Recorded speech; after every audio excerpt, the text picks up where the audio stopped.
Soyons honnêtes, si tu fais du crossfit, du triathlon, etc., tu veux te sentir performant et en forme, mais tu veux aussi aimer ton physique. Et si manger moins, c'était justement ce qui t'empêche d'avoir des résultats.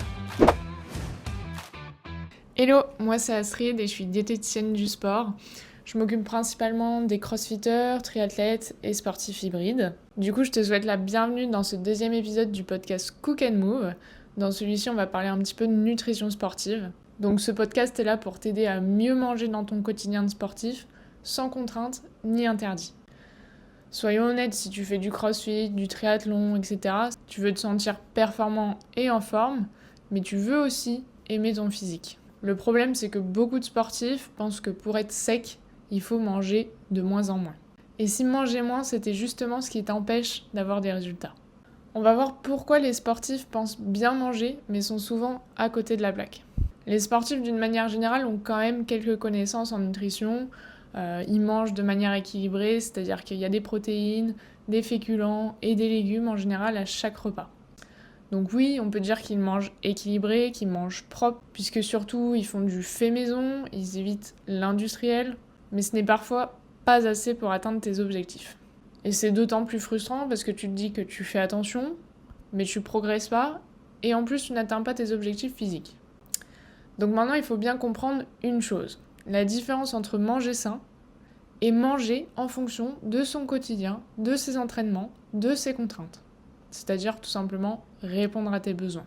Donc oui, ce que j'observe chez 90% des personnes que je vais commencer à suivre, c'est qu'elles ont des bonnes habitudes alimentaires, une bonne organisation, elles mangent maison, etc. Mais elles ne répondent pas du tout à leurs besoins et c'est ça qui les freine dans l'atteinte de leurs objectifs.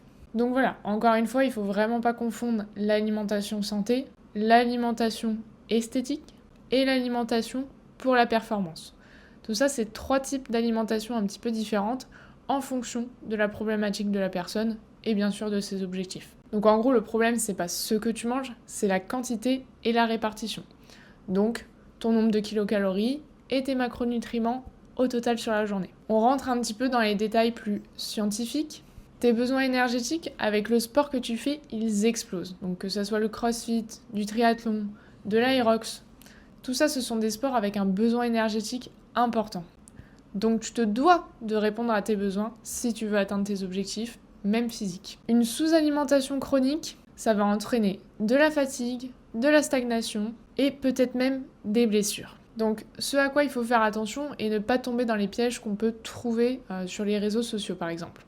Le 100% clean, c'est-à-dire je mange super sain, je supprime tous les aliments industriels, donc pas de chocolat, pas de charcuterie, pas de fromage, pas de chips, enfin voilà, peu importe ce que tu aimes, tu supprimes tout. Donc ça, c'est un gros piège que tu peux trouver sur les réseaux sociaux. Le focus excessif sur le sucre. Le sucre, c'est mauvais pour la santé, etc. Ça aussi, gros piège, surtout pour les sportifs. Les glucides, et même les glucides simples, sont une source d'énergie pour toi. Donc c'est ça qui va t'apporter du carburant. Idem, faire un focus excessif sur le gras, les lipides, c'est contre-productif. Les lipides, ils sont essentiels pour ta fonction hormonale. Et non, le gras ne fait pas prendre du gras. C'est un excès calorique qui fait prendre de la masse grasse. Peu importe le macronutriment, d'où ça vient. Ce qu'on peut retrouver aussi sur les réseaux sociaux, c'est la peur de manger trop.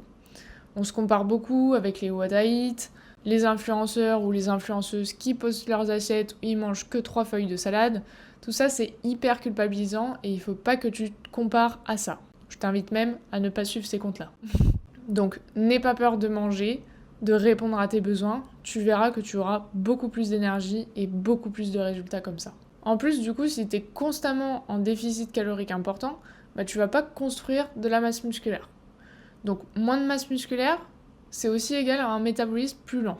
Le fait aussi d'être constamment en déficit, ça met un stress à l'organisme. Donc un stress sur l'organisme, ça favorise la sécrétion de cortisol, ce qui favorise la rétention d'eau, un ventre gonflé, du gras excessif au niveau du bas du ventre. Donc en gros, si tu manges pas assez, tu as une récupération pourrie et tu ne progresses pas. Maintenant, on va voir comment faire mieux, et ça dès cette semaine. On va mettre en place 3 actions simples et efficaces. Tout d'abord, tu vas commencer par manger plus autour de ton entraînement.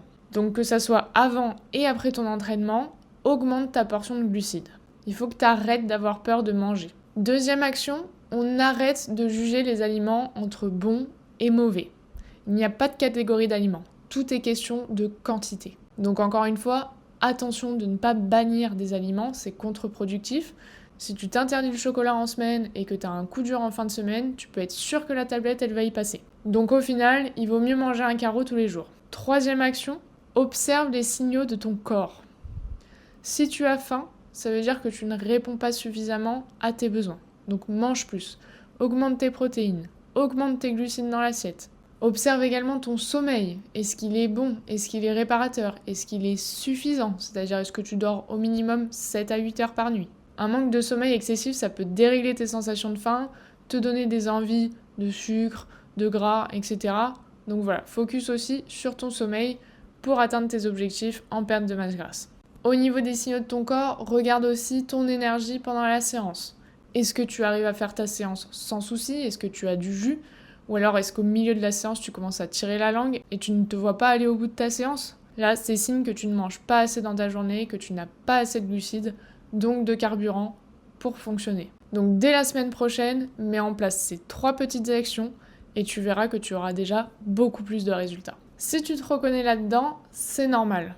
Manger en tant que sportif, ça s'apprend et c'est pas juste manger équilibré. Dans le prochain épisode, on parlera un petit peu plus de cette peur des glucides et en quoi ils sont essentiels pour ta performance et ton énergie et tes résultats physiques. Donc abonne-toi si tu veux pas rater le prochain épisode.